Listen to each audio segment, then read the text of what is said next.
Switch und zum neuen Video. Der Herr Häsler hat im Deutschen Chips gekauft, Pringles gekauft. Und die gibt es ja gefühlt 7555 verschiedene Variationen. Und er hat mir 3 oder 4 Stück mitgebracht, die ich jetzt blind verköstige und schaue, ob ich herausfinde, was das für ein Geschmack ist. Ich denke, das ist das perfekte Einstiegsvideo in die guten Neujahrsvorsätze 2019. Ich bin richtig gespannt, was das für Geschmackssachen sind. Und ich tue mir natürlich die Augen verbinden. Und dann kann es auch schon losgehen. Ich habe noch ein Bänkchen. Schweizer Meister. Ich hasse das, wenn ich nichts sehe, dann muss ich schnaufen. Oh nein, meine Wimpern, ich hasse das. Oh. Es ist eindeutig ein Rohr. Nein, also schmecken mal dran. Es schmeckt nach Karton. Es erinnert mich an irgendetwas an meiner Kindheit. Also, es ist vor allem, es hat so krispeliges Zeug drauf, irgendwie wie so Fliegenkacke. Wie künstlicher Speck oder Würst. Würst.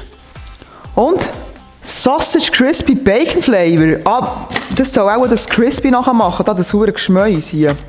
Also die sind fein.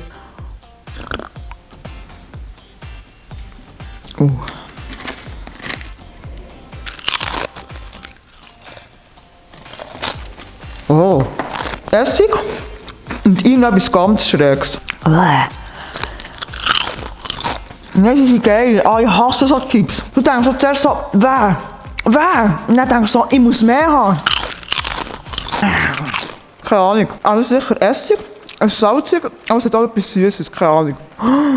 Das stimmt. Es schmeckt auch nach Cocktailsauce. Die sind geil. Es ist so salzig, meine Fresse brennt schon jetzt. Die schmecken nach genau gar nicht.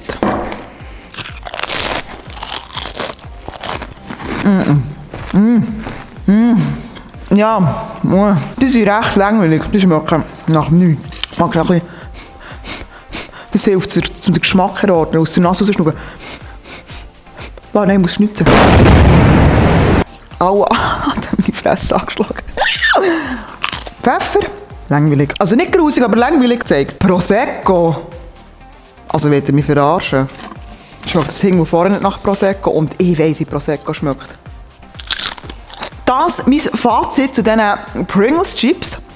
2 waren super, das eine für nichts. Ich gehe jetzt noch weiter knusperle. Ich hoffe, euch hat das Video gefallen. Und ich würde sagen, ein Daumen gegen rauf, ein Follow, ein Like, was auch immer. Los!